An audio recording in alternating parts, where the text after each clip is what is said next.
The consumption of these things has, up until recently, tended to be underground. Like, if you look at, like, what's it called? Kaikion. If you look at the,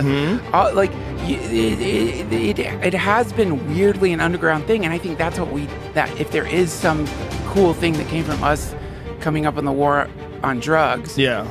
It's like when I was taking LSD in high school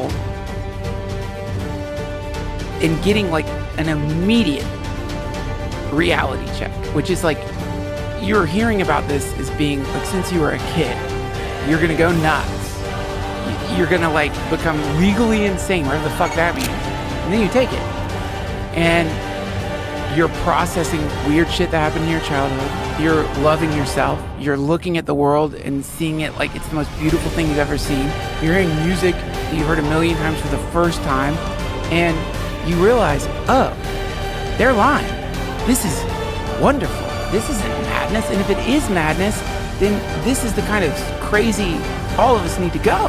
Like, and so what, but you couldn't tell your parents. You wanted to. You wanted to be like, Mom, I think this might help you.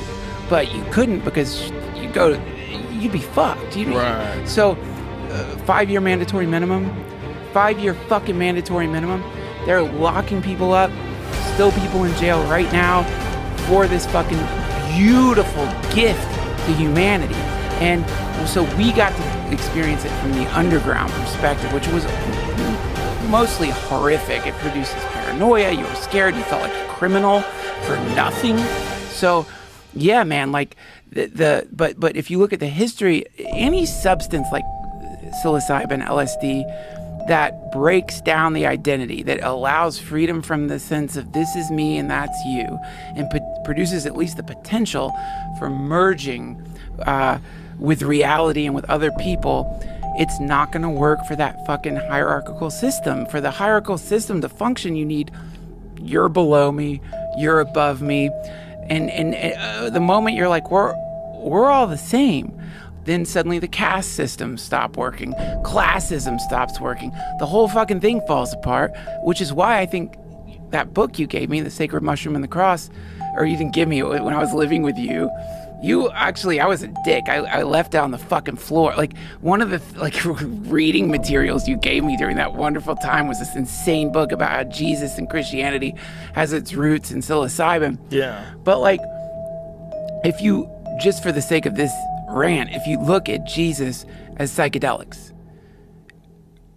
it makes a lot of sense, because what Jesus is saying is, you don't need a priest class to communicate with the divine. You can do it right now, anytime you want, any day you want. It's always here for you. That's exactly what the mushrooms tell you. And what happens to Jesus? They fucking kill him.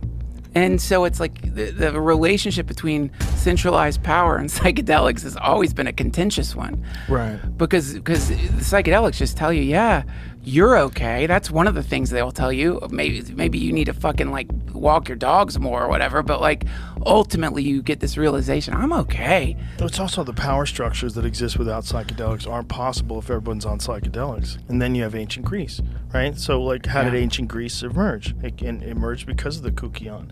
It emerged because of the people doing these Eleusinian mysteries. They were learning things about themselves and the world, and they decided to like, let's create democracy. I mean, that's really what it comes from. So that's what's scary. That's what's scary to people that are in power, and also the ignorance. We know that they haven't done it, because if they've done it, they wouldn't be advocating against it. It doesn't make any sense unless they've only done it once and then they reverted, or maybe a couple times. People do revert.